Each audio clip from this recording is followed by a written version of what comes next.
քննադատում էին բոլորը դատական դեպարտամենտին այն մասով, որ ընդդիմադիրների նիստերը, ըստ էության ընդդիմադիր պաշտոնյաների դատական նիստերը ապակիներով փակված, այսպես նիստերի դալիճում է իրականացում, մինչդեռ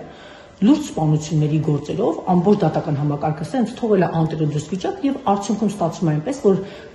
տուժողի հարազատները վերջի Վանաձորի դեպքի մասն եմ խոսում, դանակահարում են մեղադրյալին։ Այսպես ենք մենք արդարադատություն իրականացնում, պարոն Գալստյան։ Դուք պետք է ըստ էության ապահովեք բոլոր գործերով եւ բոլոր գործերով այդ համապատասխան հսկողությունը լինի, բայց փաստացի չի այդ համապատասխան հսկողությունը չկա։ Շնորհակալություն հարցի համար։ Ուրեմն դատական դեպարտամենտը ունի շուրջ 40 առանձնացված խորաբաժանումներ, որոնք ապահովում են դատական գործընթացները։ Իսկ որ դահլիճում դատը կոնկրետ կազմակերպվի ու որտեղ ընթանա, դա գնահատում է տվյալ դատայի նախագահ եւ դատավորը։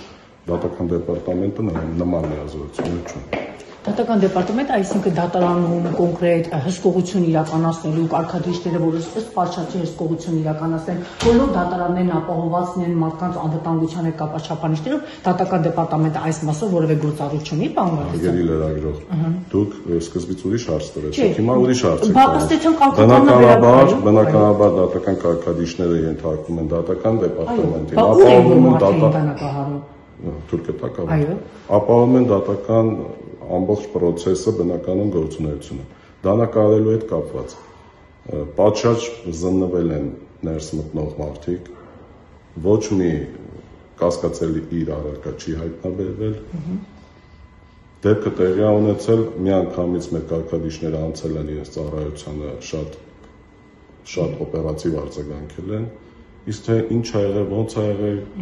այդ կտրող ծակող գործիքը ոնց է հայտնվել դատարանի դահլիճում, նախաձեռնված վարույթ կա, որի վերաբերյալ ինձ թվում է կտեղեկանա։ Պարոն Գալստյան, դուք ասում եք պատշաճ զննել են, որ պատշաճ զննել են, ոնց ծակող գործիքը մտցրեց նիստերի դահլիճ։ Նույն հարցը ես կարող եմ ձեզ տալ։ Միգուցե դահլիճում են փոխանցել նրանց, բերեք, քանի որ քրեական վարույթ կա նախաձեռնված, կարծիքներ չհայտնենք, սպասենք քննության ավարտին։ Իսկ դուք որպես դատական դեպարտամենտի ներկայացուցիչ, օրինակ,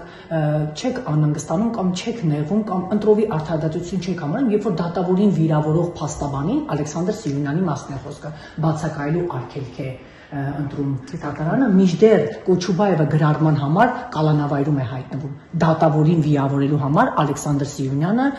մեղադրյալի աթոռին է հայտնվել եւ խափանամիջոց հանձնել բացակայելու արգելքը։ Օրինակ, ձեր իրավապահ համակարգի ոլորտի պաշտոնյաներն չեք ասում, այս ինչ ընտրովի մոտեցում է։ Ինչու պետք է Սիրունյանը դատավորին վիրավորի